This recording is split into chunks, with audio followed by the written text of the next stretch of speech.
I work out of the Glenwood Springs office, and I help the districts do all of their recreation planning for high use areas or do forest-wide planning in terms of like travel management, oil and gas, forest plan revisions, that kind of thing. So this kind of data set and research was of course great interest to us and to the public, and I just wanted to give you kind of an overview of how, at a 30,000 foot level, of how research like this is super helpful.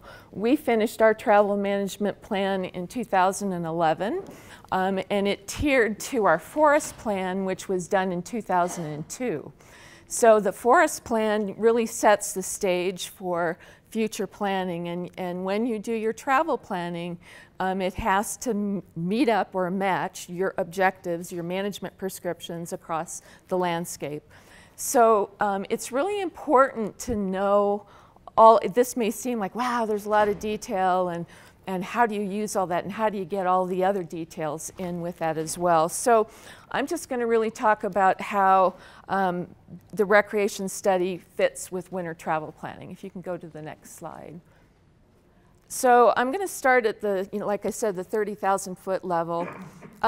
Anytime you do data collection or research prior to your actual travel planning process, it's super helpful for many reasons. One, like Liz said, you're getting the actual recreation users on the landscape to participate by either, helping you collect data. It helps them get better informed on what you're trying to do in the landscape. And that really helps get people to the table. And most of those people have a sense of place where they're recreating, and they'll stay at the table and stay engaged if they're part of the research and study process and data collection. So I think it's just like having meetings like this, where you try to get people engaged and inform them on how these kinds of things can help. So if you do that early, I can't say enough about early engagement and keeping people involved. It really helps. The other thing it does is it brings people together from different user types, or people who do different activities. So it just puts everybody at the table, and it allows people to discuss their different desires and how they may have conflict or not, and within that landscape. So I think anytime you can do research ahead of time or utilize any kind of study process, it's very helpful in the travel planning process. The other thing it does is it improves customer service, and that really is coming from an agency standpoint, in that we can, through research, then we can better understand the why. And Melanie hit on this, and it's the big human dimension piece. While research like this is super important because it tells the story of the existing condition in the biophysical sense, right? But it doesn't give us the human dimension piece. It tells us what terrain they want to select, what time they want to recreate, but it doesn't tell us the why they go to that place. Is it because it's close to home? It gives them, really good exercise. They can be with their friends and their family. Is it because of the scenery? Is it the challenge? Is it the snow conditions, the elevation? It's got all of that kind of stuff.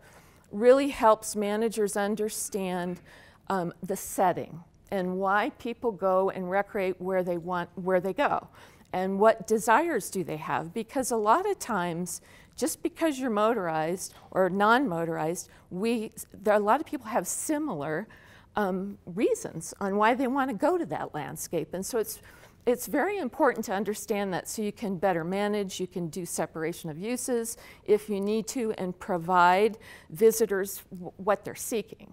That's a really tough thing to do because it requires a lot of visitor survey data, or there's benefits-based management studies. There's a whole ton of stuff that you can do for human dimensions.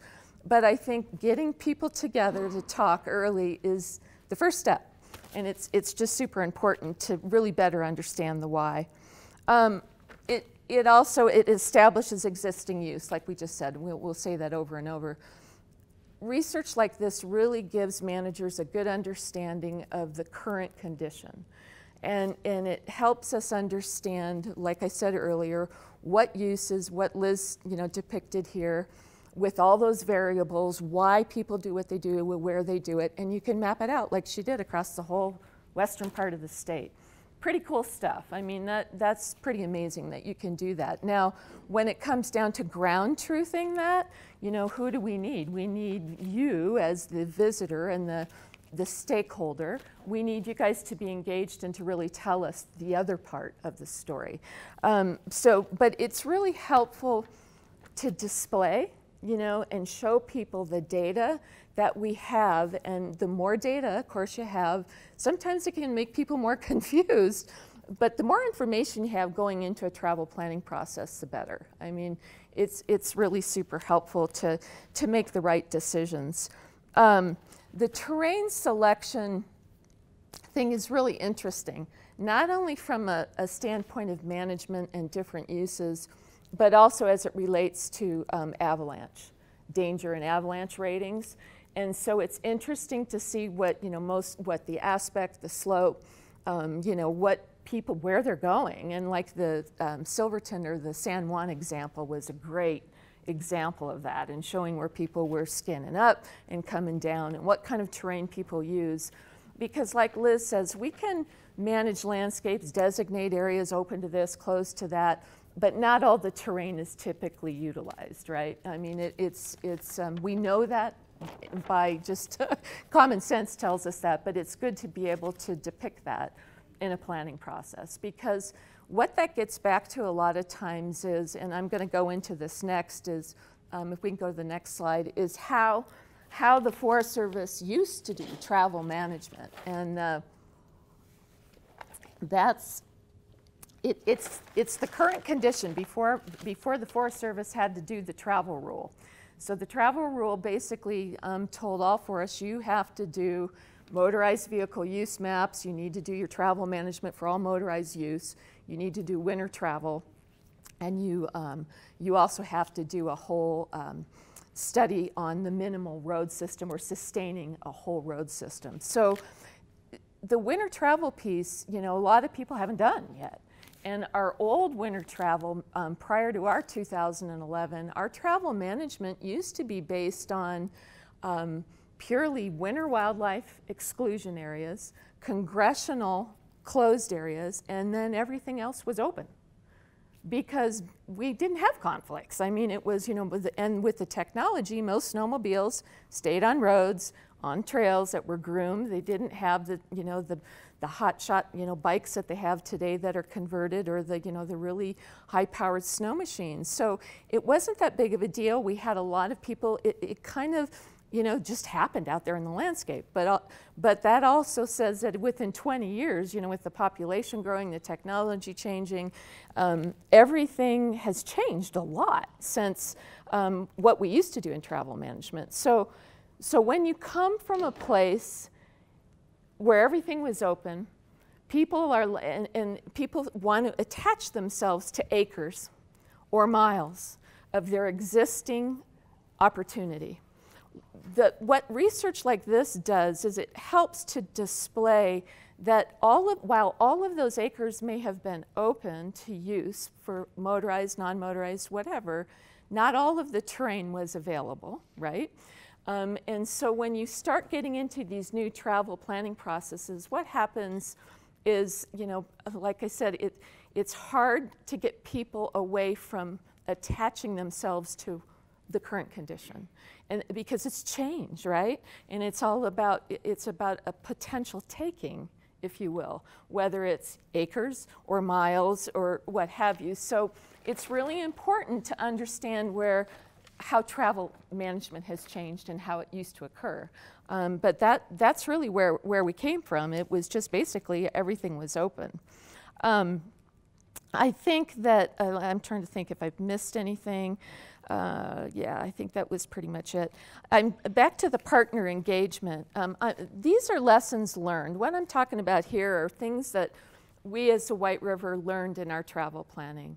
Our travel planning took 9 years, and that's a long time, and that doesn't have to happen everywhere, but we did our forest plan first, and like I said, our travel management started almost immediately after our forest plan. and we started to look at different landscapes and work on different things. You know, partner engagement, I think our best example there is Vail Pass. You know, at Vail Pass, we had a travel management plan in place that had been worked on and negotiated with partners for many years, a lot of stakeholders that managed the area in collaboration with non-motorized, motorized people, with the state park grant, you know, funds for grooming and for snowcats. It was a really amazing collaborative process. So we took that plan and just adopted it right into our travel management plan in whole. It was fully supported, it had been implemented, you know, it was a good piece of work. And I can't, like I said earlier, I can't emphasize enough that getting stakeholders engaged early is really critical to the conversation and to the final decision. Because ultimately, it's your lands, your forests. We want to do what the public needs, but we need to do it in a balanced manner, right? We can't provide everything for everyone everywhere, and I think everyone gets that as Colorado gets busier and busier, and we have this big population boom happening on the Front Range and in other places. But I think it's just super important to emphasize that part about getting partners engaged early and having that conversation about the travel management plan. The other thing it does, I've already talked about the quantitative versus the qualitative, but I'm going to hit on that a little bit here while we're talking about partnerships in this research. This research does a really good job, like I said, of showing us a current condition in a quantitative manner. What it does not do is it does not give us the human dimension piece like Melanie talked to. That's tough, but the only way we can get it is by asking you guys, our visitors, our users, our stakeholders, our permittees, you know, our outfitters and guides, our local communities, and ask what's important to them and why, what you know, demographic in terms of recreation users are we going to serve in this landscape versus this landscape? Because if you try to do everything for everyone, you quickly, you homogenize the experience. You know, everything becomes a McDonald's, right? You don't have high quality experiences set up for people to be able to obtain what they desire. It could be quiet, solitude, no, you know, steep terrain, beautiful wide open, you know, landscape views across the mountains, you know, and people want that from all different types of recreation activities. So it's really important to try to balance that. Do you have to do that everywhere? No. In some places you don't have the high use and you don't have all of the conflict, and that's okay. But partner engagement is really critical to that. The other thing I wanted to talk about was, I think I have up here, what is this? Is this quantitative? Yeah, NEPA is not planning. So who knows what NEPA is? I hate to use these acronyms. Okay, most people. NEPA is the National Environmental Policy Act that we have to do environmental assessments or some level of assessment every time we take a management action. Whether it's an environmental assessment or an environmental impact statement, it's meant to get the public involved and help us make good decisions and make sure that the public is informed every step of the way. It's also meant to disclose any potential impacts that we may have in that decision making. But what's important about travel management is, you know, planning, NEPA is not planning. Planning should happen before you do your national environmental policy work. You need to do your planning ahead of time, and then that EA or EIS analyzes what that planning is. It could be just an alternative, right? You can develop an alternative as a stakeholder group for a certain landscape of, you know, regarding travel management. That's planning. Good planning makes good NEPA. But it's not the other way around. And so a lot of times what we see is, you know, just out of necessity, you see environmental assessments analyzing a proposed action, but the proposed action is just something that is thrown together because people don't have enough information. And we're hoping that the visitors or you as the public will give us that information and help create a better alternative. It's better to go into the NEPA work with the good alternative, right? And you can tweak it and make it better through that planning process. So that was just something I wanted to talk about in terms of using research. I've talked a lot about the quantitative versus qualitative and human dimension piece, but I can't emphasize enough that understanding the why people go where they go is so critical. Because while you have this data, what you don't have is you don't know if your management is meeting people's desired experiences. And it's easy to kill the goose that laid the golden egg. We're struggling with that right now at Hanging Lake. We've done planning for Maroon Bells Wilderness. We have all these high-use, places, and I'm not saying here in Gunnison you have all that, but what's important is to look to the future. What we have today is a good example of our current condition. It's a snapshot in time. What it doesn't do is it doesn't give us the information on what future recreation trends look like, what economies, recreation economies might be, population growth, all of that participation in different recreation activities. There's all sorts of research and studies that really lay out projections to 2030. We have the State Comprehensive Outdoor Recreation Plan, the SCORP. There's a lot of good research that looks into the future for recreation trends. So when we look at stuff like this, it's awesome because it helps us understand what the current activities are, but in 10 years, 20 years, what's going to be the next activity? We don't know. We don't have a glass ball, but what we do know is we have enough research at our hands today to help inform those decisions. And all I can say is, I have up there, more equals more. We're going to see more people, more recreation. We're going to see more conflict, more overlap, especially off the I-70 corridor in the Front Range forests. We're just seeing more and more potential visitor conflict and dissatisfaction. And so, like I said, it's super important to understand the why so we can help build that in and create some sense of balance and delivery to what the public really wants and what their desires are. Because managing by activity alone does not work. I can tell you that pretty straight. You can't just manage by activity types. Because, like what I said earlier, about a lot of us want the same thing, and it may create some overlap, just like you saw, and a lot of us want the same terrain, and so it's understanding the whole picture.